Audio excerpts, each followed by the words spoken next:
देखिए रिस्पांस तो अच्छा ही है कि अगर 4 हफ्ते नंबर 1 रह सकता है और एम एक्स प्ले ने सब्सक्रिप्शन जो है वो हमारे इस प्रोग्राम से शुरू की, even then we were number 1। और थोड़ा सा और मैं कुछ कहना चाहूँगा कि मैंने इससे पहले ग्रहण किया, वो नंबर 1 था, फिर टब्बर किया, वो तो इंटरनेशनली भी टॉप 10 में था, और अब शिक्षा मंडल ईश्वर की कृपा से ये भी हिट है, लोगों ने पसंद। और मैंने सेम सब्जेक्ट पे एक फिल्म की थी सेटर्स, पर मुझे सब्जेक्ट में विश्वास था, और ये सब्जेक्ट आया, तो इसका मतलब आप सब्जेक्ट को किस तरह से कहानी सुनाते हो, which credit goes to my director, director Afzal. तो सेम सब्जेक्ट सेटर्स देखिए, आधा दिन नहीं चली, और ये 4 हफ्ते अगर सब्सक्राइब करने के बाद भी, जो कि फ्री प्लेटफॉर्म अवेलेबल था, if it does well. And और दूसरी चीज़ ईश्वर की कृपा है कि कभी कभी सारा कोलाज एक साथ सही बैठ जाता है। एक एक परफॉर्मेंस सबकी बहुत अच्छी है। अगर आप देखें तो जो इन्होंने तो हमेशा अच्छा ही काम किया, और इसमें एक अलग एक तरह का रोल, पूरी बॉडी लैंग्वेज या जो भी किरदार में, और इवन सिर्फ इंस्पेक्टर का नहीं है, जो घर में भी जो उनके अपना पर्सनल लाइफ, फैमिली, तो एवरीबडी हैज़ कॉन्ट्रीब्यूट। गुलशन का अपना फैमिली का, the girl first time she was there, she is so good, Iram. So everybody has contribute. Even आप देखेंगे तो मेरे साथ जो पूरा गैंग है, छोटे छोटे किरदार भी, जिनके पास एक एक दो दो लाइन भी थी, या जिनकी सिर्फ प्रेजेंस थी, सब ने बहुत बढ़िया डिलीवर किया है। सो ये वन ऑफ दोस रेयर है जो कि एक अपने आप ही सही जगह पे हर चीज़ जो बैठ जाती है। और we are thankful to audience कि उन्होंने इतना अच्छा रिस्पांस दिया। अभी भी कल मुझे मैसेज किसी का आया है कि सर देख रहा हूँ, हैदराबाद से एक जानने वाले का रात को मैसेज आया कि आपका देख रहा हूँ, अच्छा लग रहा है, और मैं सोच रहा हूँ पूरे एक 1 गो में ख़त्म कर दूँ। तो it's been a very good journey, and we hope this team creates another one like that. Of course मैंने इतना ज़्यादा उसको स्कैम के बारे में ना सोचते हुए, ओवरऑल एज अ स्क्रिप्ट के मतलब ऑडियंस को कितना ज़्यादा पसंद आएगी या कनेक्ट हो पाएगी, इसके किरदार किस तरीके से लिखे हुए हैं, बिकॉज लिखाई जो होती है बहुत इंपॉर्टेंट होती है एक शो की। तो जब आप पढ़ते हैं तो आपका किरदार तो आपको अच्छा लगना ही चाहिए, लेकिन उसके साथ साथ और लोग क्या कर रहे हैं, how is the overall plot coming together. Specially कोई एक ड्रामा बेस्ड शो होता है तो बहुत जल्द इंसान उसमें से इंटरेस्ट खो सकता है, specially if it's got to do something with like a relevant topic और a scam related thing. People will like I don't want to get to involve in it, but the way Afzal sir ने जिस तरीके से इस show को लिखा है, जितने किरदार हैं, बिकॉज इसमें एक कोई ऐसा नहीं है कि एक कोई हीरो है एक कोई हीरोइन, ऐसा कुछ नहीं है। इसमें जितने ही किरदार हैं उन्होंने सब ने इतना अच्छा कंट्रीब्यूशन दिया है to make the show a success the way it is today. Of course मेरे लिए मेरा पहला एक्शन रोल था, एंड जिस तरीके से मुझे उसके लिए रिस्पांस मिला है, आई रिमेंबर मेरी बहन दुबई में शो देख रही थी, and of course her interest will be me, like okay Gauhar का क्या चल रहा है and all of that, but she told me that I was hooked on to the entire plot and action. she said ऐसा लग रहा था कि गौहर you're like अपना वो जो एक ड्रीम होता है ना कि एक हीरो बन के इंसान वो सारी चीज़ें करे, and they were very happy for me. Big shout out to the producer Piyush sir, इन्होंने And इतना very good producer, very very good experience, one of the loving, best producers I've worked. Absolutely kind, understanding, humble, बहुत I mean a dream producer. And director साहब के बारे में मैं क्या कहूँ, इन्होंने जिस तरीके से विजन एक रखा था, उन्होंने लिखा भी है शो, डायरेक्ट भी किया है, एंड इनकी मेहनत है जो हमने कोशिश की है कि उसके ऊपर हम खरे उतर सकें।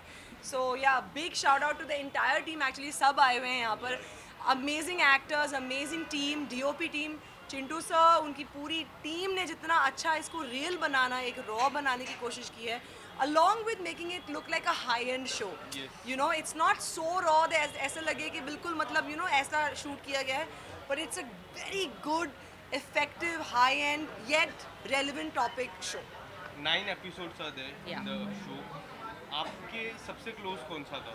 कोई ऐसा एपिसोड? नहीं ऐसा है, मैं सर मुझे मार देंगे। ऐसा कुछ नहीं हो सकता कि मेरा ये सीन पसंद है whatever। जिसमें सबसे ज़्यादा इनके सीन्स थे वो वाले एपिसोड में। वो तो सारे ही थे। नहीं ऐसा नहीं है, बिकॉज जब मैं गन पकड़ी हुई हूँ और बहुत सारा फायर कर रही हूँ उसमें एक अलग मज़ा है, लेकिन जब मैं अपने हस्बैंड के सामने बिल्कुल टूट के नाइफ बन जाती हूँ उसमें भी अपना एक अलग मज़ा है। देखिए स्टार सिस्टम सब जगह होगा, ओटीटी में भी तो बड़े सारे स्टार्स के नाम पर ही बड़े सारे लोगों ने किया है ना।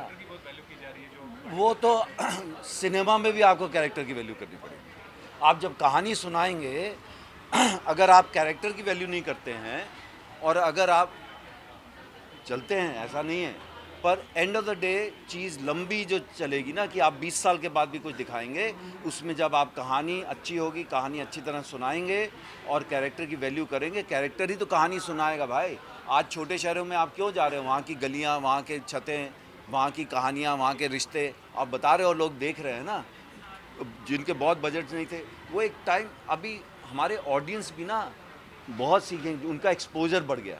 जब हमने सलीम लंगड़े पे मतरो बाग बहादुर की थी तो एक नंबर एक ऑडियंस का, अब वो स्वेल्व अप होके ना अब वो सिनेमा अच्छा रियलिस्टिक सिनेमा ढूंढ रहा है, कैरेक्टराइजेशंस ढूंढ रहा है, पर वो हमेशा ज़रूरत है, वरना बलराज साहनी को आप याद ही नहीं करते, यू नो, मोतीलाल को आप याद ही नहीं करते, अमरीश पुरी, अमजद खान को आप याद ही नहीं करते। वो हमेशा रहेंगे क्योंकि वो एक्टर्स हमेशा रहेगा, स्टार्स आके लोग भूल जाएंगे, यू नो।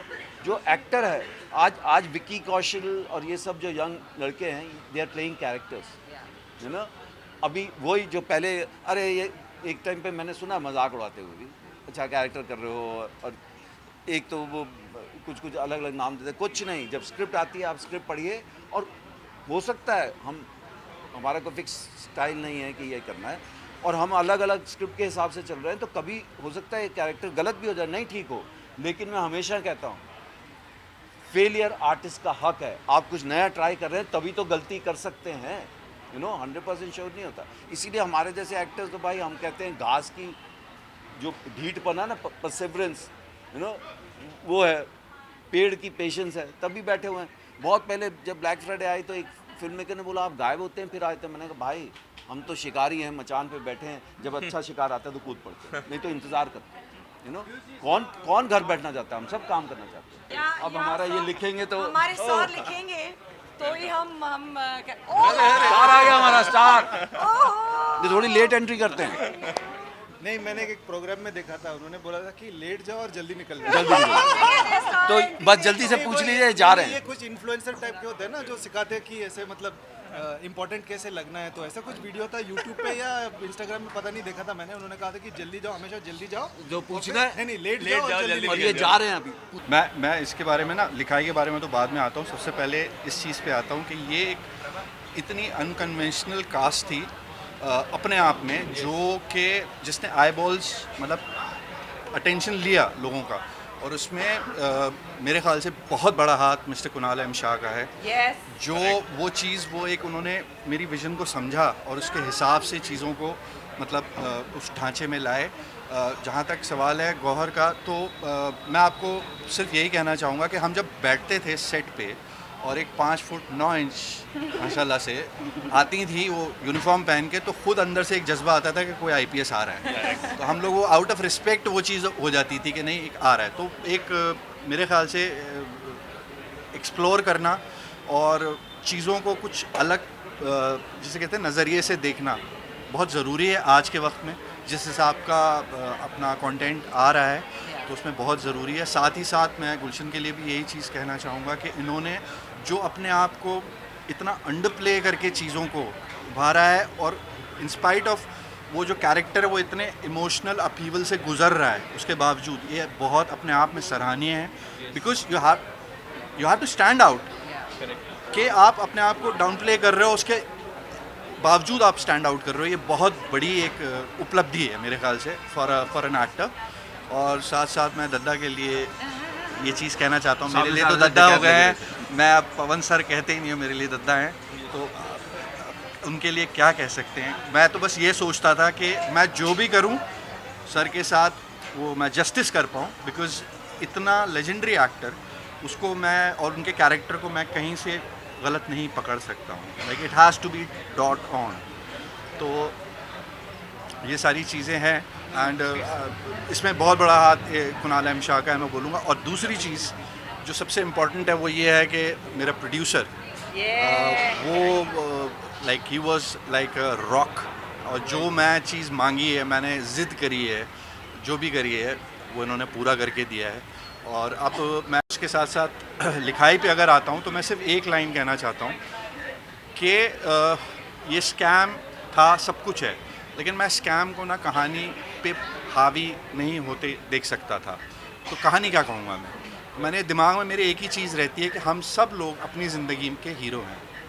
तो मैंने वही स्क्रिप्ट में उतारने की कोशिश की कि हम सब अपनी ज़िंदगी के हीरो हैं, चाहे वो गुलशन हो, चाहे वो सर हो, चाहे गौहर हो, और बाकी सारे किरदार, वो सब अपनी अपनी ज़िंदगी के हीरो थे। भाई हमने He's a तो ना star, बचपन से ना फिल्में देख के बड़े हुए हैं और वही करना चाहते थे, तो जो बड़े पर्दे पे आना हमेशा एक स्पेशल चीज़ है। से कौन है बताइए एक नाम। अच्छा काम, जैसे जॉन इब्राहिम की बात कर लें उनको, ठीक है, उनकी सोच उनके लिए सही है, उनकी सही है। मैंने ज़्यादा सोचा नहीं इसके बारे में। मैं लॉन्ग फॉर्मेट्स में काम करना चाहता हूँ। हर किसी की एक चॉइस होती है। जैसे टेलीविज़न में मैं शायद काम नहीं कर सकता हूँ, क्योंकि जो जिस तरह का काम होता है, जिस तरीके वो से काम कंटेंट होता की है, वजह से। कंटेंट नहीं, स्टाइल ऑफ वर्क भी मैंने देखा है, वो मुझसे होगा नहीं। तो लेकिन सीरीज़ फॉर्मेट में हो सकता है, क्योंकि ये एक कई ऐसे मैं ऐसे देखता हूँ कि ऐसे 4.5 या 7 घंटे की फिल्म है, अलग अलग पार्ट्स में। तो और ज़्यादा जो तकनीकी मामलों में भी ज़्यादा डिफरेंस नहीं है OTT सीरीज़ में और फिल्मों में। वही एक्टर्स, फिल्मों के एक्टर्स OTT में काम कर रहे हैं, तो मैं इसे एक फिल्म की तरह ही देखता हूँ। बट बड़े पर्दे में आना एक स्पेशल चीज़ है। वो किसी भी एक्टर के लिए एक बड़े पर्दे में आना ना, मेरे ख्याल की वो पैरामाउंट है, वो सबसे वो कीमती चीज़ है, क्योंकि हम बड़े हुए हैं, सपने देखे थे फिल्मों के। नहीं, प्लस डार्क हॉल विद 500 200 वो magic ही 1000 कुछ अलग पीपल दैट क्लोज अप, उसका मैजिक और है। लेकिन एज एन एक्टर हम तो कैमरे के लिए परफॉर्म करते हैं, बाद में कहाँ आएगा वो बात। नहीं, वो सीरीज़ भी कभी कभी बड़े पर्दे पे दिखाते हैं, 1-2 एपिसोड हम लोग ऐसे। नहीं, हाँ, but even premier the वाला। reach now that OTT has, I think people have become stars with just one kirdar, yeah, one role. And that reach, I think OTT has kind of, expanded all throughout, not just India, but throughout the world. So ऐसे नहीं बोल सकते कि, इसका हमें पसंद है या उसका। हम actors हैं, and I think I can speak for Gulshan and myself both that if it's good content, we're there. We're like और there. ऐसे लोगों को एम्पावर करती है OTT, जो कहानी कहना चाहते हैं, जो अलग अलग कहानियाँ, एक ज़मीन से जुड़ी हुई कहानियाँ कहना चाहते हैं, उनको एक मौका मिलता है। मैं बस एक चीज़ कहना चाहूँगा कि शिक्षा मंडल इस cinema which has arrived on OTT। The script जिस तरीके से अफजाल सर ने लिखी है, हर एक किरदार का कंट्रीब्यूशन शो की तरफ। ऑफ कोर्स मेरा पहला एक्शन रोल, सो बहुत ही अच्छा लग रहा है कि लोगों को शिक्षा मंडल इतना ज़्यादा पसंद आई है एज अ सीरीज़। एंड उम्मीद करते हैं कि इसका सीज़न 2 हम जल्दी बनाएं एंड लोगों को और भी पसंद आए। शिक्षा मंडल के लिए तो बहुत ज़्यादा प्यार मिला है हमें। आई मीन कोई भी मीडियम उठा लीजिए, आजकल लोग मिल रहे हैं, वो भी कह रहे हैं कि अरे आपका वो इंस्पेक्टर का हमने देखा। So Shiksha Mandal as a show has, I think MX भी बहुत खुश है शो के साथ। एंड आज हम यहाँ पर हमारी सक्सेस पार्टी मना रहे हैं। सो अभी मैं I can't wait to go and party with the rest of the last हाथ एकदम सेंटर गुलशन के पास का नहीं है। पूछ रहा हूँ क्या अंबानी